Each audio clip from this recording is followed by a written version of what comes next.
The league that you've got here is so interesting to me on so many levels because I play cornhole. I'm sure almost everybody who's going to be watching this or reading this plays cornhole. But what was it that took it from this idea to becoming a professional organization on television? Yeah, it was really more about watching people play at tailgates. And for some reason, I noticed that people were playing cornhole way more seriously than other tailgating games. People were getting fired up about it. I heard there was a lot of money matches, money tournaments evolving. So we were using cornhole as an activation game for sponsors, just as a tailgating game. And the more I met players that were playing competitively and looked at the strategies they were employing, the passion they had for it, it made me realize that this could be a legitimate sport. It could evolve from a tailgating game into a sport. So it wasn't like all of a sudden I had an idea to create a new sport and went out and created cornhole. Cornhole is obviously in existence and being played.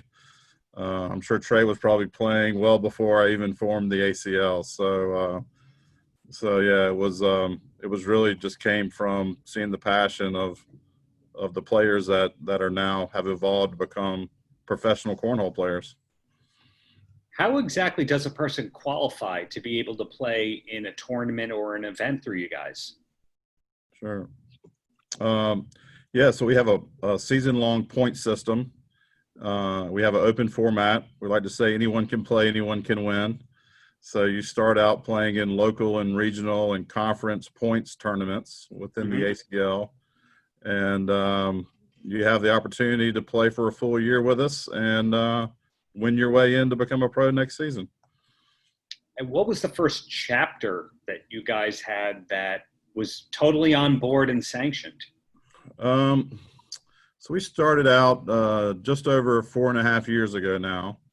And I believe we probably started with around 20 or 30 directors across the U.S. We were kind of heavy in the Midwest, like the Cleveland Cornhole was one of our lead local groups.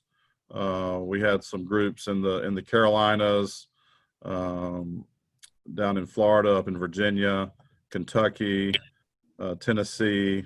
Those were kind of the key states as we kicked off, and we just kind of grew from there. Does the weather impact the league at all? Certain sports, obviously, you're not playing baseball outdoors in the winter. Right. Yeah, certainly. We do play cornhole year round. You will see from time to time people playing in snow. So people will play outside if they need to. Obviously, at the professional level, most of our events are indoors. Every now and then we will do an outdoor professional event. So weather certainly has an impact on the game. Trey, I don't know if you want to add to some of that detail. Yeah. So weather certainly has an effect on the game in general. It even, it starts all the way from like the conditions and being able to just throw in the rain or the wind or what have you. But then it also goes all the way down to the nitty gritty when you talk about bag selection and stuff like that. Certain bags play better in drier conditions. Others play better in humid conditions. And so it certainly has an aspect on the game, and kind of what Stacey alluded to is most of our pros like the climate controlled environment indoors. They love that. They feel like they can play their best there. But on the flip side, most of these players started off playing outside at tailgates. And so a lot of them have developed some type of affinity for that outside kind of a grassroots effect on them when they're playing outdoors. It certainly has its effects, but like Stacey said, we try to limit the amount of professional events that we do outside, simply because when it comes to raining downpours, there's always a risk of postponing or canceling or anything like that if the weather gets too extreme. But for the most part, we're playing indoors. Before I ask about the next professional event, something that I'm curious about, if we say tennis, for example, professional tennis, you'll have players that they specialize on clay courts or they specialize on grass courts. Do you have any players in your organization that kind of go like, oh, well, it has to be indoors and it has to be this temperature for me to do well? Yes, that's a great question. And even so, I would even challenge that to say it is so specific with some of these players. It doesn't even have to be the difference between indoors and outdoors. I mean, one of the funniest things that you'll see is some of our pro players, when they travel to an event, they'll actually pack 2 suitcases. One of their suitcases will be with their clothes, and the other one will be all of their bags. And when they get to the event, the first thing they do is open that suitcase, and they get out 4 or 5 sets of bags, and they start playing on a court to figure out what the conditions are inside, or maybe it's outside. And so they're learning what the speed is. They're learning what the moisture is. They're learning, okay, this shot is working for me. It's equivalent to a golfer that goes out on the practice round, and they may bring, instead of 14 clubs, they're bringing like 17 or 18 clubs just to try out different ones, knowing, okay, this type of club is really going to suit me in these situations. Our pro players are doing the same thing, even indoors, because it can vary event to event. Sometimes the boards are tackier, sometimes they're slicker. It really just depends on the event and the conditions that we're in. And so absolutely, you have some that are very picky, and they know right out of the gate that if it's a sticky board day and the bag is not sliding very much, they know they're going to be on their game because they're used to throwing those type of conditions. They have a harder, flatter bag. They're able to push a lot better than most competitors.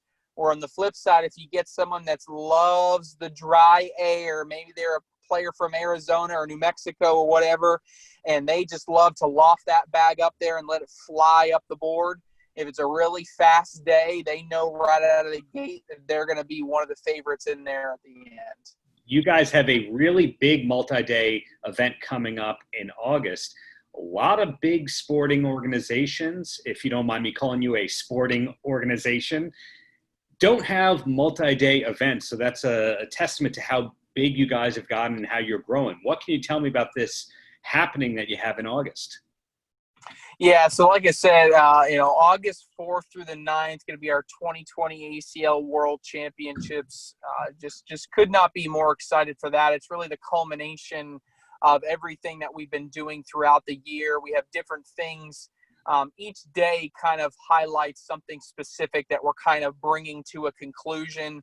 We start on the 4th, and all weekend long we'll be having digital network coverage. We have our own digital network, which is watch.iplayacl.com. We'll kick the week off with women's singles. That'll happen on Tuesday, August 4th. The next day we'll play some tournaments throughout the day, and we'll have our first ESPN network broadcast. It'll be ESPN2 at 8 p.m. Eastern. And actually it might flex to 7 p.m., but it'll be in the evening. We'll be doing what we call our Man and Woman of the Year. Throughout the season, we had different qualifying tour events. We had 7 of them specifically, and each of those had a winner. We're kind of bringing together and creating a tournament of champions, if you will, from our top female and our top male competitors. They'll square off on Wednesday night in our Man and Woman of the Year competitions. Thursday and Friday, we got some great bracket play going on in our digital network. We'll have events like our Crew Cup, which is a 4-man team tournament. We'll also be doing a big co-ed tournament, 1 male and 1 female player. And then as we kind of get towards the conclusion of our weekend, we'll wrap it up with 2 more broadcasts. Our ESPN broadcast will be at 4 p.m. on Saturday, August 8th. And that one will be bringing you the finale of our pro doubles division for the entire season. It's capping it off in a big way, in addition to our co-ed final match.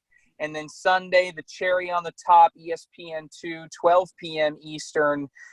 Just be bringing you the last 4 singles players, wrapping up our pro singles division for the entire year. Players trying to fight to become the player of the year.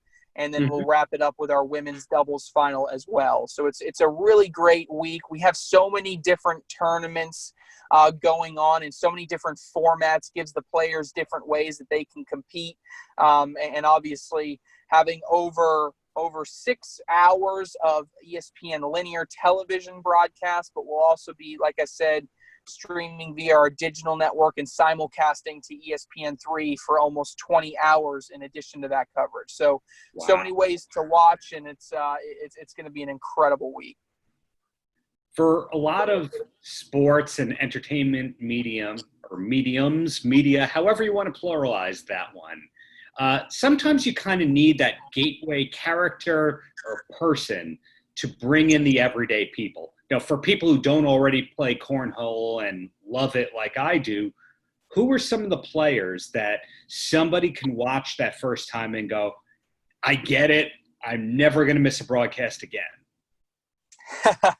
Yeah, I'll take it, and then maybe Stacey can add maybe in a couple of his favorites. But, I think two that have emerged this year that people have really related with, one of them being 17-year-old Matthew Morton. He walks up to the boards in his AirPods and his hooded sweatshirt, just looking like a teenage kid, just right off of staying up till 2 a.m. playing video games all night, walks up to the boards, and he's clinical. He's cool, calm, and collected, but I think he relates a lot to the younger audience, and people see him and they resonate with him. That he's almost got that swagger about him when he throws, this quiet confidence that people love to watch.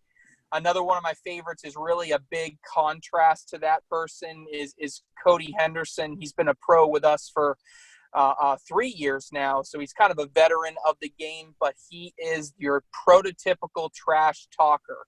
And so when people grew up playing cornhole at tailgates, they see that guy that's always talking smack, that thinks he can beat anybody, and Cody just kind of has that presence when he walks up to a board.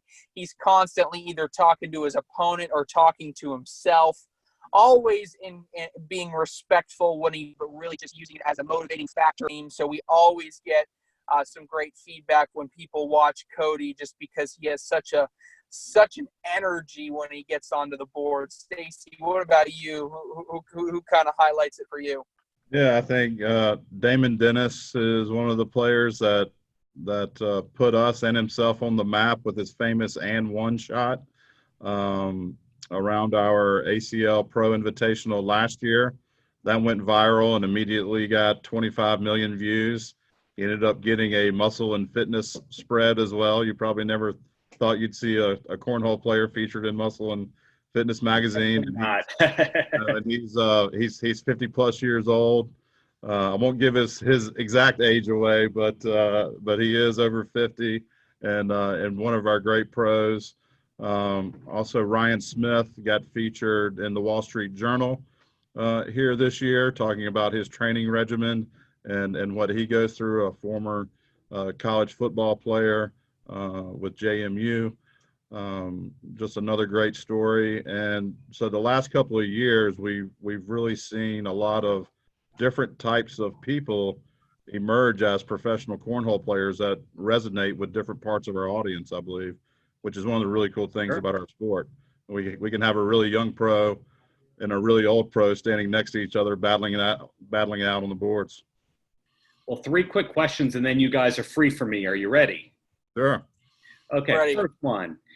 For both of you, biggest accomplishment for the American Cornhole League that you're proud of? Our very first linear program and opportunity with ESPN, which was 3 or 4 years ago now. I'm losing track, but yeah, that was a major accomplishment. I didn't think it would happen, and so it was awesome for that to happen.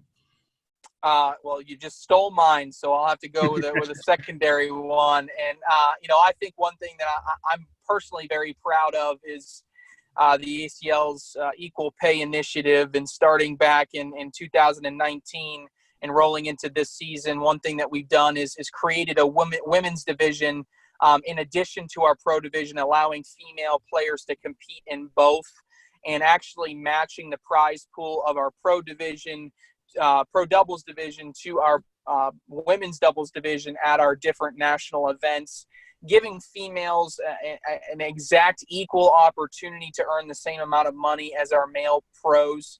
And although cornhole is an anybody can play and anybody can win game that really we truly feel puts men and women on an equal field, we're starting that initiative to really guarantee that men and women were getting paid equally is something that I'm personally very proud of. Great. Question number 2, and you don't have to break an exclusive here, but any chance when things get back to normal, we will see a live event in New York? Absolutely. Absolutely. Very, very high chance of that. We love doing events up there. We did our first ever Pro Invitational on Coney Island, which was really cool in an outdoor ballpark. And we love coming up there, doing a lot of PR. We've been on Fox and Friends, Kelly and Ryan, done a ton of different stuff with Barstool up there in New York. So we love doing events up there. And the closer for both of you, make what you will out of this one. Any last words for the kids? Trey, I'll let you go first. Well, I mean, I think that's what's great about anybody can play and anybody can win. To give you an idea, we have a 5-year-old that will be competing next week at our ACL World Championships. He'll be competing in our competitive division, which is a lower division, obviously, than our ACL pros. But the fact that he's coming to compete and actually try to win against, people ranging all the way from 20 to 30 to 50 to 70 to 80 years old, I think is something that is truly inspiring. So it doesn't matter how young you are. We can put a bag in your hand, put some boards on the ground outside, and before you know it, you'll be slinging it and joining some of our ACL pros that are as young as 14, 15, 16 years old. Yeah. And I'd say, kids, put down that game controller for about an hour, go out, throw some bags, have fun. Before you know it, you'll be as addicted to our sport as you are to the video game you're out there playing. Well said, both of you. Thank you so much for your time. I am in your corner. I want to see this grow and grow and grow because you're doing great things, giving a lot of people new opportunities that they may not have had elsewhere. And DIY style, punk rock style, you infiltrated a sporting world that probably did not want anyone else to make it onto television. So well done on all ends. Thank you, Darren. I really appreciate you having us. Yes, thanks so much.